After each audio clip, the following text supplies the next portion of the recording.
Okay, go ahead. Okay, so I named my presentation Perseverance, and I'm going to talk about how to persevere through college. So in high school, it took me a really long time to figure out what I wanted to do. It wasn't until the end of my senior year that I realized I wanted to go into nutrition. And so I had taken my SATs, and I applied to like 3 SUNY schools, and the only private school I applied to was Russell Sage, and that was only because they gave me money. It wasn't really something that I wanted to do. I actually lived like 5 minutes away from there. And so my SAT scores were like really average.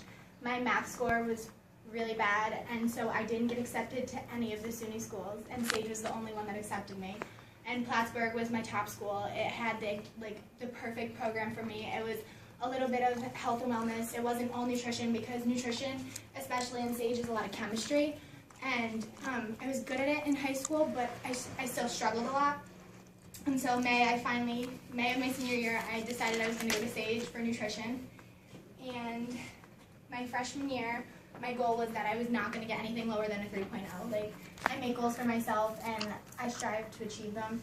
And so the first semester, I got a 2.9. And it was just like typical to me. I always fall short of like everything I do. I'm always average. And then the second semester, I dropped really low. I got like a 2.4, and my confidence was like horrible. But I kept telling myself, you know, I'm not good enough, but then don't give up. Don't give up. I never give up. So then my sophomore year, I continued with nutrition, and the first semester I got like a 2.9. And then the second semester I got a 2.8. And again, I was really upset, but after every semester, I always talked to my mom, and she always said perseverance to me. Like, if you have perseverance, you can do anything. And she would try and point out all the good things. And she's like, well, you're staying consistent now. Like, you didn't drop to that 2.4 again. So I'm like, okay, like, I can do this, I can do this. So then my junior year, I finally got that 3.0, and it was the best feeling. And I went in to see my advisor and to set up the next semester. And she told me, you need to change your major. And I was like, what do you mean? I got that 3.0, like I'm good enough, because you needed at least a 3.0 to stay in the program. And by your junior year, like, you have to get it. And she's like, in order to even get accepted into the internships, like, you really need a 3.5 because it's so competitive. And I was just like, of course. Like, I finally reached that goal, and again, I'm not good enough. So after we talked for a really long time, we decided to go, I'm going to go into health science. And it was funny because she was the first person that I'd ever talked to when I went to Sage, and she tried to steer me into health science in the beginning. And I was like, no, I want nutrition, I want nutrition. And then finally, I'm in health science. So my first semester of health science, I got that 3.1. And I was like, okay, here we go. Like, this is good. This is a good start. So my first semester of my senior year, I dropped back down to 2.9, and it was like, well, I know I'm going to get this back up. And right before we went on winter break, a representative from UAlbany came in, and they talked to us about the Masters in Public Health program there. And when you go into health science, a lot of people go into PT or OT. You kind of need to go farther in your education with that, because there's not, like, you can't become a nurse or people that go for education, like they become teachers. You need more. So she came in and she talked to us, and she talked the program up really well. She told us how they have internship opportunities with the state. And the campus is actually, they have the UAlbany campus, and then they have, Public Health has their own campus in Rensselaer. And it was awesome. I went there and visited, and I was like, okay, I love this. So over winter break, and as of right now I have 3.5, just so everybody knows. So over winter break, I decided, okay, I'm going to apply to grad school. And I went through this whole big process that was absolutely ridiculous. Everything that could go wrong did go wrong. And like my transcripts, I did an online application, and that is a pain. And so then I was going through my transcripts, and 2 weeks before the due date, I realized that I got sent an email that said that I needed transcripts from UAlbany, because apparently in high school I took college credit courses that I needed to put on my transcript. I don't know. So I did that, and it wasn't going to go through before the deadline. And then for recommendations, I'd only been in health science for 2 semesters.